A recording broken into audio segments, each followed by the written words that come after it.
Blog Talk Radio.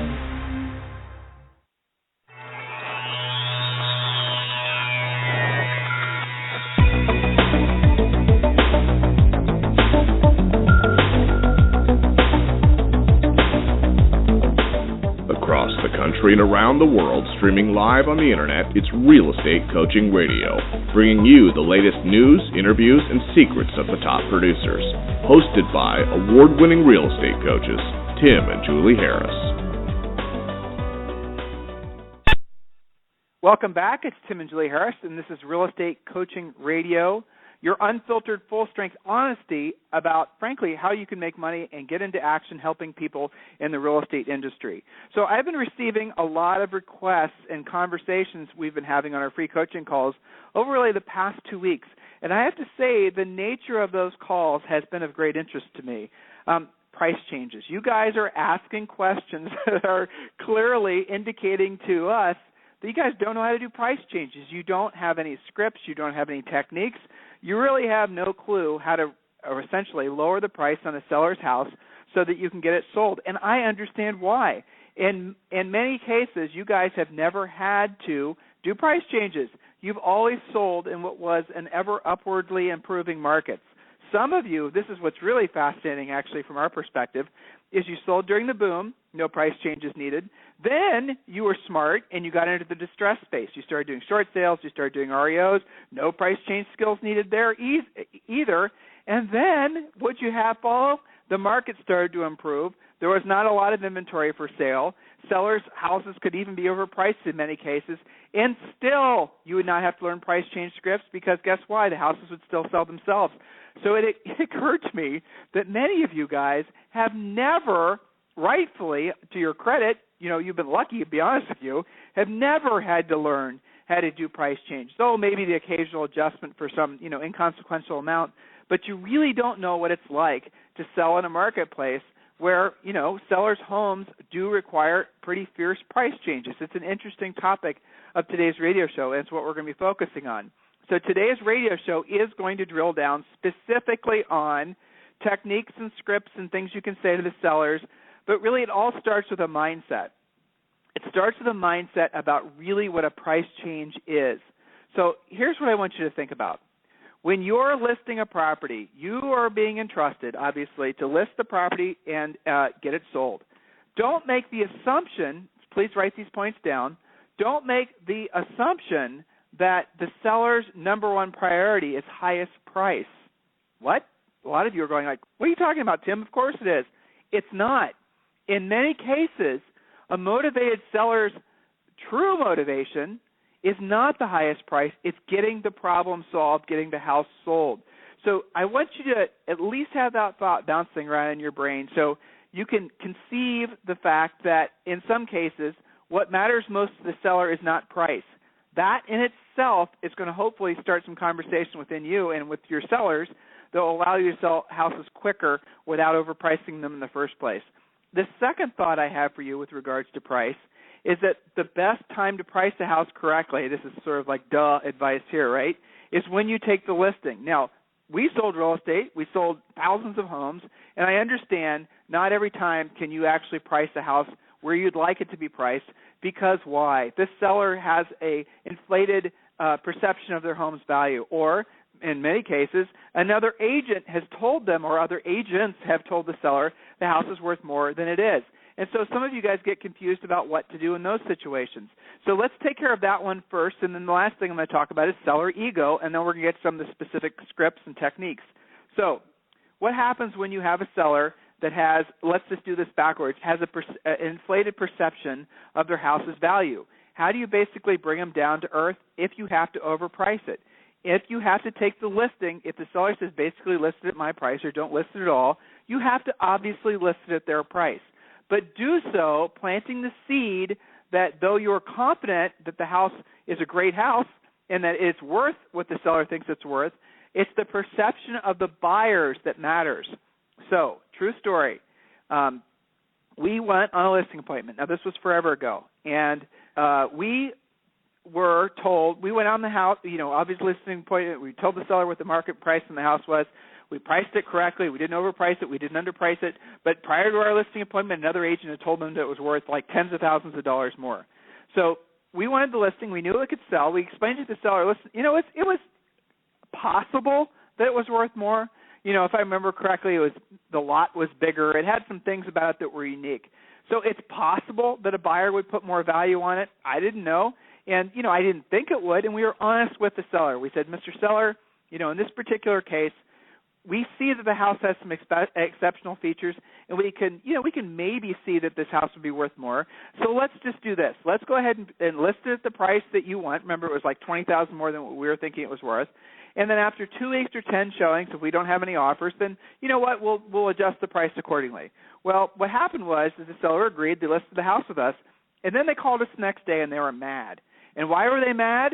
Because they thought we didn't believe in the house, okay? Because of how we told them what we told them with, which I'm sure all of you will believe was the truth. Their perception was that we didn't believe in the house, and that's the reason that, we thought that $20,000 extra on the price was, overinflating the value, okay? That was the seller's perception because we didn't show enough, I don't know what you want to call it, empathy towards the seller's opinion of price. How about that for being politically correct?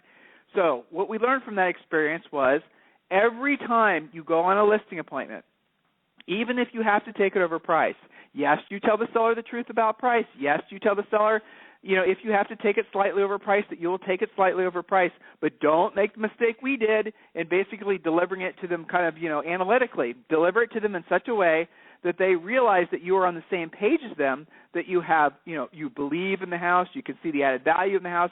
You really have to emphasize, use all the words that seller used with us. And then, you can say, listen, Mr. Seller, we have to listen to the market. And after 2 weeks or 10 showings, and again, I'm going to get to the scripts and the dialogues here in a second, that if we don't have an offer on the property, then obviously we have to reposition it accordingly. Hopefully you guys are starting to pick up on the slight different approach that we prescribe to all of our coaching clients when it comes to pricing. You have to take into consideration my third micro point that I wrote down is also the seller's ego. Now, this is your biggest hurdle when dealing with pricing.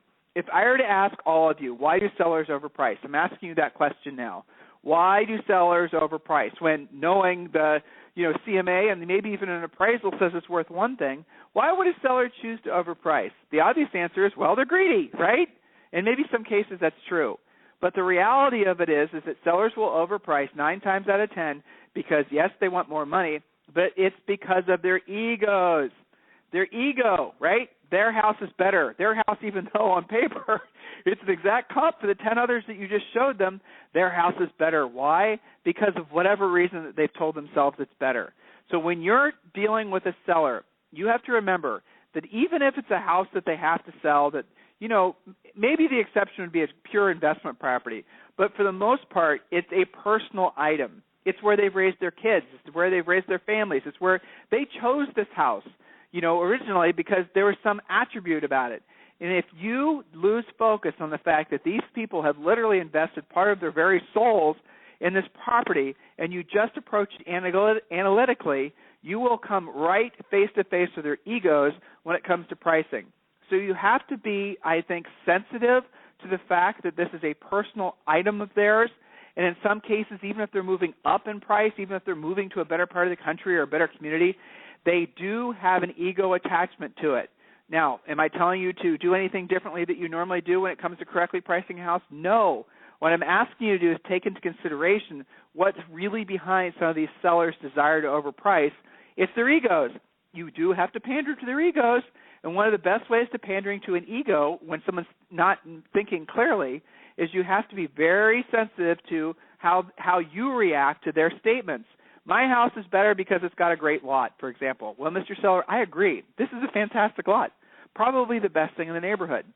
But you'll probably agree that in this marketplace, ultimately it's the buyers and their agents who ultimately will decide what the added value is of that property. And if you were to receive an offer that, Mr. Seller, made sense to you, where all the numbers worked for you, where you could accomplish your goal, then that's probably something we consider, right? So did I confront them by telling them they're overpriced? Did I confront them by telling them, look, this is what my CMA says? No. I kind of calmed them down a little bit, got them to focus on reality in a non-emotional way. You see, that's the key. So I've got, how many points did I write down for you guys today? I wrote down 6 points, and we're going to cover those when we come back in approximately 1 minute.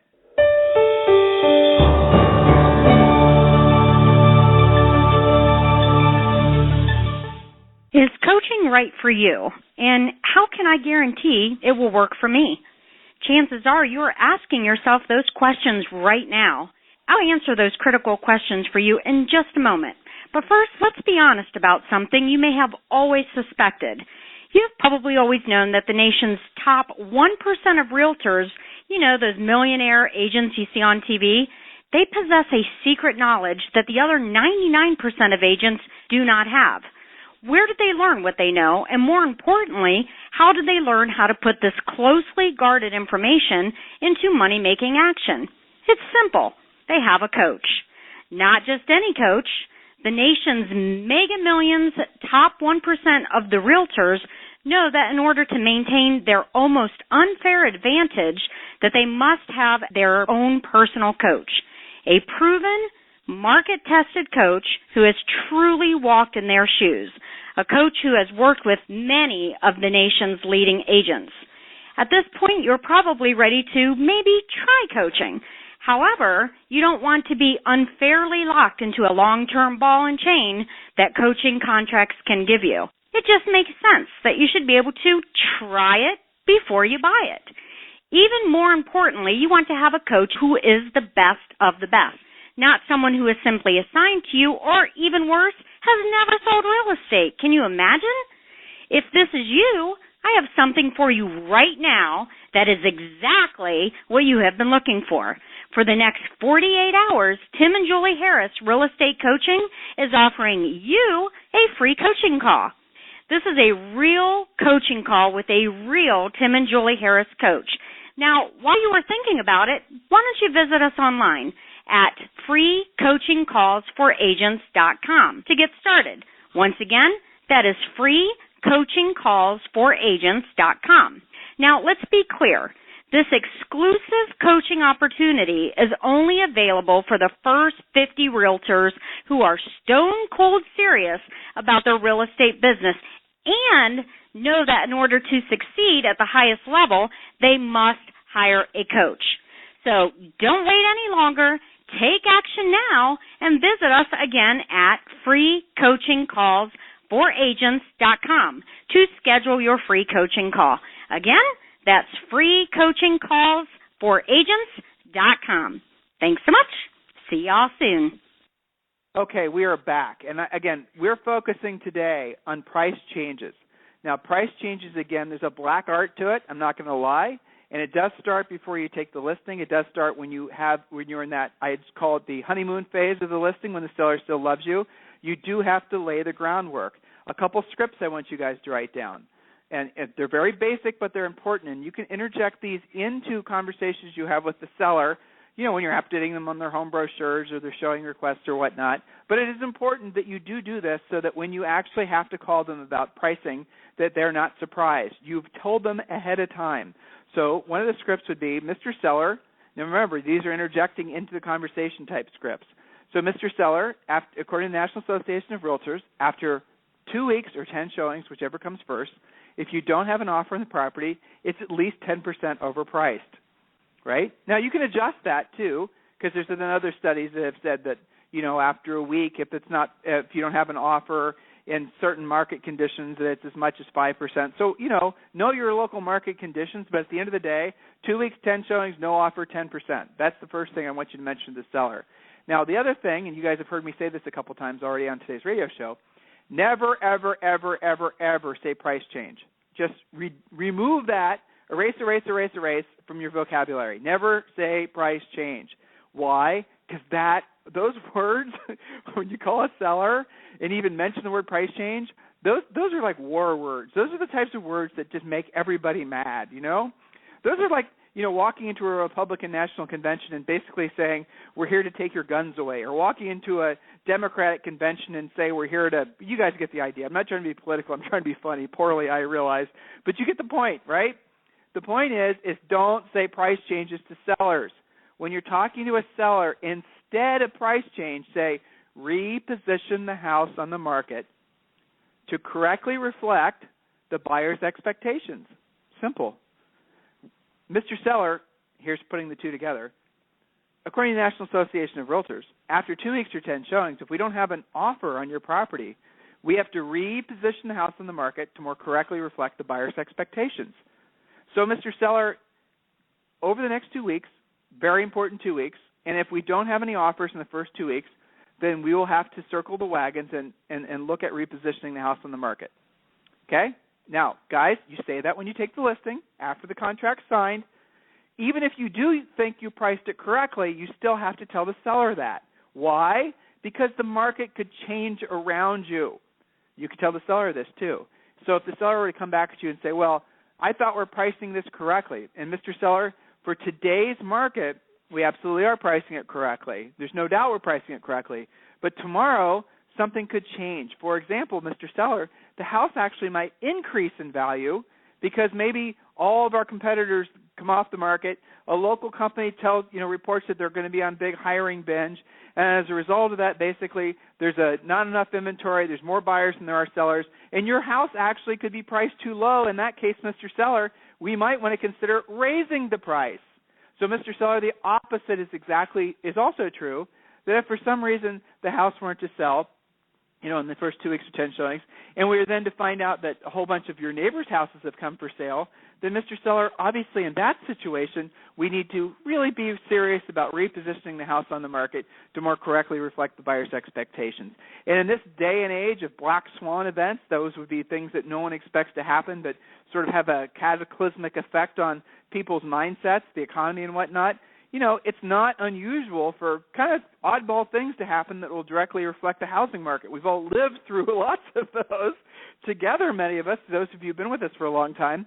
We've all lived with a lot of those oddball changes on, it seems like, an ever-increasing frequency, or a frequent basis. So, guys, things to keep in mind. When you're moving forward with a mindset about price changes, understand that it happens, it's natural and normal, and, prepare the seller ahead of time. So here's some other techniques. Let's say you're dealing with a hard-headed seller. You're going to get plenty of them, trust me. And this such situation with the seller that have to sell, let's assume they're motivated. But this seller in particular, let's say they breathe fire. It's somebody that, they just have this very adversarial tone that comes up from time to time, and that if you bring up a price adjustment that, they're going to probably get out their billy club, and it's not going to be a good experience for you. So do what we call the call before the call, and it's very simple. On their voicemail, ideally on their voicemail or an email, I suppose, on a Monday, I want you to leave a voicemail or send an email, something to this effect: Mr. Seller, we're at a very critical point in the marketing of your home. And if this week we do not receive a written offer that we need to review repositioning the house on the market so that we can correctly reflect the buyer's expectations on the following Monday. So we're going to give it another full week, and if we don't receive any written offers, Mr. Seller, then we need to review how the market's perceiving the house. Now, if that seller does indeed breathe fire, what's going to happen is they're going to go through the whole emotional roller coaster, being mad, being sad, having their egos bruised, being all these types of things that sellers will normally go through. They'll go have a whole week to unwind from all those negative emotions that normally would have been focused on you had you called the seller, had you tried to have a pricing conversation with them over one conversation. By doing what we call the call before the call, then you give them a whole week to diffuse, and then when you call them on Monday, what's happened? They've had the whole emotional roller coaster experience already, and they're actually willing to listen to you, tell them why we need to reposition the house in the market to more correctly reflect the buyer's expectation. You guys are getting this, right? All right. Now, the next point I wrote down was when you are listing properties. This is, again, something that's going to come up quite often. You're going to occasionally run into a house where the market kind of, sort of collapses around you. And this is going to happen a lot on more expensive price ranges. But I'm going to point this out. There's some caveats to this, and this is very interesting. In every market, there's market segments, and normally it has to do with more expensive market segments where it's in between two major price points. Like, I'll give you an example. So if someone in Southern California, because we have so many California agents, and someone in Southern California in one of the beach cities, okay, what would it be, 92651, that whole area down there. So $1 million, and those of you like Julie and I, from the Midwest, and, we're from Ohio, but $1 million in that area, it's nothing. $1 million is a normal, maybe a 1,200 square foot condo. It's really not that big of a deal.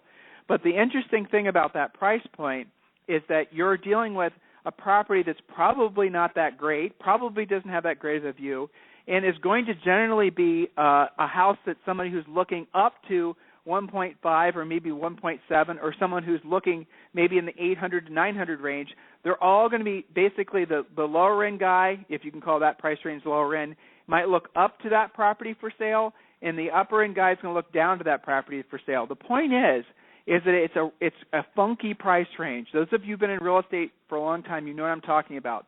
The market seems to segment itself in certain price ranges. The more expensive the buyer, after you break through, like in Southern California, that $1 million range, if the buyer has the ability to spend, say, $1 million or $1.5 million, chances are it's not that big of a stretch for them to go to $2 million. Again, folks like me from Ohio, this is a crazy conversation, but it is a fact. And so you're going to have situations where houses are literally going to fall into this little no man's land price-wise, and they are going to be a huge challenge to price.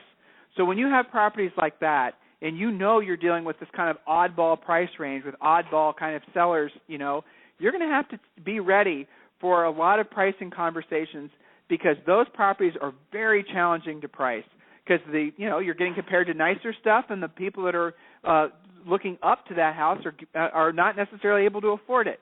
So this is complicated. There's some steps to it, but this is how it works when you're getting a price adjustment on something like that.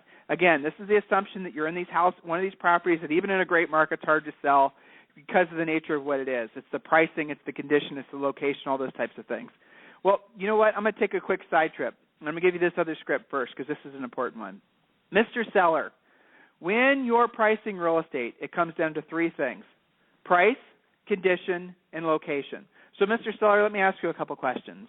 Are you planning on changing the condition of the property? Are you planning on adding a room or remodeling the kitchen or anything like that? No. Okay, so of course you're not. Okay, so we're going to put the condition is what the condition is. We're putting it for sale as it is. Okay, next question. It's a silly question, but we can't really move the location, right? Nothing's really going to change about the location of the property. We're not going to all of a sudden, turn the house to the west because now it faces the east, right? So the location is what the location is. So, Mr. Seller, at the end of the day, the only thing we can have a positive influence on is the price, right? So if we want to reposition the house on the market correctly, we have to be focusing on the buyer's perception with regards to the price. I'm sure you'll agree that probably makes sense. Use the scripts, use the words, guys. There's a little helpful script. Now, here's the technique that works for the hard-to-price listings you've had maybe for sale for 30 or 45 days. I'll walk you guys through it. If you want any additional help with any of these scripts, you know what to do. Go to freecoachingcallsforagents.com, freecoachingcallsforagents.com, freecoachingcallsforagents.com. So, Mr. Seller, we've had the house for sale now for about 45 days, and in that time, obviously, I've had an opportunity to talk with a lot of prospective buyers, other agents, a lot of folks that have shown interest in the property. So, Mr. Seller, currently we're listed for $600,000. So I have just a general question for you. Based on all the conversations I've had some people, obviously ask about price, and so I'm going to ask you so I know how to better answer their question. Mr. Seller, if a buyer were to present an offer today, remember their price is $600, for $475,000, for $475,000, what would you tell me? What would you say? Okay, now, side note, and we're going to go back to the script. When you're using the script, the first price that you present to the seller when you're trying to feel out their bottom line is going to be something that or at least you think is too low, that they will just summarily reject, even to the point we're getting a little mad at you for having asked, okay? So you've got to pick a really low price, even if you run the risk of pissing the sellers off. Listen to what your coach tells you, because you're going to understand how effective it is. Now, back to the script. Seller's going to say, $475 is too low. I'll never consider accepting an offer like that. It's way too low. and maybe they'll have a little emotional outburst. Expect it. It's okay. And then you're going to say, Mr. Seller, you know what? I agree. That is way too low of a price. No question the property is worth more. But let me ask you a question. Okay, now we're going to jump away from the script, and I'll go back to it. Your goal, remember it's listed at $600, is to get it repriced at $549. So you need to get a $50,000 price reduction. And had you just asked the seller in the normal way of getting a price reduction, from having dealt with the seller that they're going to throw it back in your face and say no, and then insist you do more open houses and run the Goodyear blimp over the house, and God knows whatever else they're going to ask you to do. It's one of those sellers. Again, if you're in real estate long enough, you're going to run up against hard-headed sellers. It's called normal. So back to the script. So, Mr. Seller, I totally understand and appreciate the fact that $475 is absolutely too low. But let me ask you a question. If I already get that same buyer to bring an offer on your property for, say, $539, $549, that's at least an offer we would consider, right? It's a starting point. Away from the script, and we'll go back. At that point, the seller has already said no to you, and if you did it right, emphatically no, which is good, because now they're going to say yes. And here's what they'll say. I probably would, but I still think it's too low. Right. Back to the script. Mr. Seller, I agree that that is probably low, and the house is definitely a fantastic property. Remember what I told you earlier about their egos. But, Mr. Seller, at least at that point, we could generate some buyers, and I'm sure you'll probably agree at this point it's better that we start getting in the dance and no longer have to be wallflowers. So let's do the smart thing right now, and let's reposition the house on the market, Mr. Seller, for $549,000. So at least we have contracts to say no to. And remember, Mr. Seller, you're always in control. You're always in control. No one's going to force you to sign anything you don't want to. And furthermore, if the numbers don't work for you, the numbers don't work for you. There's nothing really more to talk about. So let's go ahead and reposition the house on the market now for $549, and then I'll let the world know that the house is available, and we'll get the marketing going again. Okay? That's what you say. Now, I took the seller, and I took hopefully you guys through a little bit of a process on that, but I'm going to tell you a true story how I created that script. Julie and I had droves of listings. Every Friday I would do price changes. And one particular Friday, to be honest with you, I wasn't very organized. Imagine that. And so I had all my seller files out. We typically would carry 30, 40. Sometimes we have close to 100 listings. So I'd have all my seller files out, the ones that needed price adjustments, and then I'd pull the files out. I'd look at any of the notes, or I'd look at the computer screen. You get the idea. And then in one particular instance, I messed up the file. So I thought I was talking to a seller of a house that was listed for $300 who needed to go to $275. But what I was really talking to was a seller that was priced at like $400. Okay? Follow me here? So what I did was I used the same, script, and I was talking to the seller of the $400,000 house, and I asked them if they'd take $275 for it, and you know what they said? Yes. Then I looked at the file and realized I was talking to the wrong seller. I thought I was talking to the seller where I was just trying to get the $25,000 reduction, and yet this seller over the phone gave me what? $125,000 price reduction. Now, I did not do it. I corrected myself. I, priced the house where it should have been priced to sell, and it literally sold in like 2 days. But the point is that in these particular situations, guys, going back to my original point, had I not asked that seller, had I not made that mistake, I wouldn't have realized that, A, the most important thing to that seller in particular was not price. It was just getting the home sold.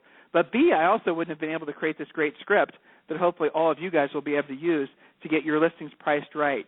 We are in the beginning stages of a real estate recovery. It will not be consistent. There will be ebbs and flows, stops and starts, and sometimes it will feel stressful. That is normal and expected, but we are in the beginning stages of a 7 to 10-year real estate boom. Enjoy it. Appreciate it. Profit from it. If there's anything we can do for you, please request a free coaching call at freecoachingcallsforagents.com. Guys, we're always here for you. We love doing the free coaching calls. Anything we can do for you, just request a free coaching call, freecoachingcallsforagents.com, and I'll talk with you tomorrow.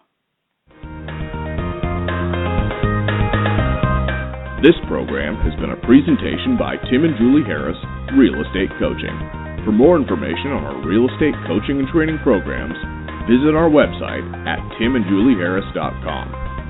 Remember to tune in weekdays at noon for upcoming shows. And until next time, thank you for listening to Real Estate Coaching Radio with Tim and Julie Harris.